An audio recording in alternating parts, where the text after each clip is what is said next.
நாளா ஊர் மக்கள் நிம்மதியா இருந்தாங்க. இந்த திட்டு பையன் வந்ததுல ஊர் மக்கள் நிம்மதியா போச்சு. தலைவரை கூப்பிட்டு ஆரம்பிச்சிங்களா இல்லையாடா? ஆரம்பிச்சிருக்கோம். தலைவர் வந்துருவாரு. நிக்கிற போச பத்தியா அவனுக்கு பட்டாபட்டி தகுது திருட்டு பையன்.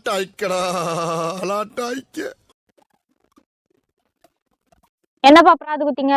நான் தான்ப்பா. என்ன பண்ணா? பக்கத்து ஊர்ல போய் பொண்ணு பிரச்சனை தீர்த்து வைக்கிறேன்ட்டு பொண்ணு கை பிடிச்சி ஈத்துன்னு வந்துட்டான்ப்பா. ஏற்கனவே அவங்க ஊருக்கும் நம்ம ஊருக்கும் வாக்கா தக்குறாரு. இதுல வேற பொண்ணு பிரச்சனை வேற கூட்டு வந்துட்டானா? பொண்ணு கை பிடிச்சி இழுத்தியாப்பா? என்ன கை பிடிச்சி இழுத்தியாப்பா? உயிரோட சமாதி பண்றதா முடிவு பண்ணிட்டியா?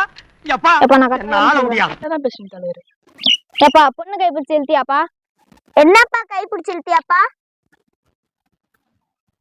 இந்த பொண்ணு கை பிடிச்சி இழுத்தியா? இல்ல தலைவர், நான் பஸ்ஸுக்காக ஓரமா உட்காந்து வெயிட்டிங் பண்ணிட்டு இருக்கேன். இந்த ட்ரெஸ்ஸை பார்த்து என்ன ரவுடின்னு சொல்லி நீங்க கட்டி போட்டிருக்காங்க தலைவரே. உன்னை பார்த்தா நகை திருடுறான மாதிரியே இருக்குடா. டேய், உனக்கு ஏற்கனவே அவங்க ஊருக்கும் நம்ம ஊருக்கும் வாக்கா தக்குறாரு உனக்கு தெரியும்ல. அவங்க ஊர் பொண்ணு போய் எதுக்கு கை பிடிச்சி இழுத்தா? இல்ல தலைவரே, அவங்கதான் என் கூட வந்து கையை பிடிச்சிட்டு இழுத்துட்டு இருக்கிறாங்க. இந்த மாதிரி எல்லாம் பேச சொல்லி யாரா சொல்லி கொடுக்குறா? ஓ டேய், அவங்க ஊர் பொண்ண கையை பிடிச்சி இழுத்தியா இல்லையா? இல்ல தலைவரே. டேய், உன்னை வர கோத்து கத்தியால குத்திட்டு ஜெயிலுக்கு போயிடுவோம் பாத்துக்கோ. இல்ல தலைவரே, அவங்கதான் என் கையை பிடிச்சிட்டு வந்து நின்னுட்டு இருக்கிறாங்க. திரும்ப திரும்ப சொல்றானே.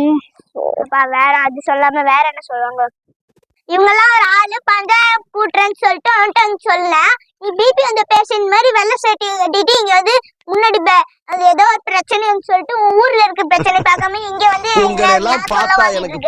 போய் எங்க அம்மா குடத்துல போய் தண்ணி குடிக்க சொன்னாங்க. நீ என்ன வந்து பிரச்சனை வாங்கிட்டு இருக்கிற பேர் வந்துட்டான் பேர் வெள்ளை சட்டியை கட்டிக்கிட்டு. போடா அப்படிக்கா, நீ எல்லாம் ஒரு ஊர் தலைவர் அப்படிக்கா வந்துட்டான் பேர். ஏய் நில்றா. அவன்கிட்ட நம்மளால வாய் கொடுத்து மீண்டு வர முடியுமாடா? அவன் பாடுற நான் ஒரு ஊர் தலைவர், அவன் என்ன மதிக்காம போறான் பாடுறா. தலைவர் நீ மட்டும்தான் ஊர் ஃபுல்லா சுத்தின்னு தெரியணும். தலைவர்னு உங்ககிட்ட இந்த பிரச்சனை எத்தனை வந்து பாரு என்ன சொல்லணும். நீ போடா டுபாகோர் தலைவர். நான் போலீஸ் ஸ்டேஷன்ல போய் பார்த்தேன். ஐயோ, என்ன இவனு இப்படி பேசுறான் அவனும் அப்படி பேசுறான். என்ன ஒரு ஊர் தலைவர்னு மதிக்கவே மாறுறாங்களே. சரி போங்கடா, சீப்பாங்க அப்படிக்கா.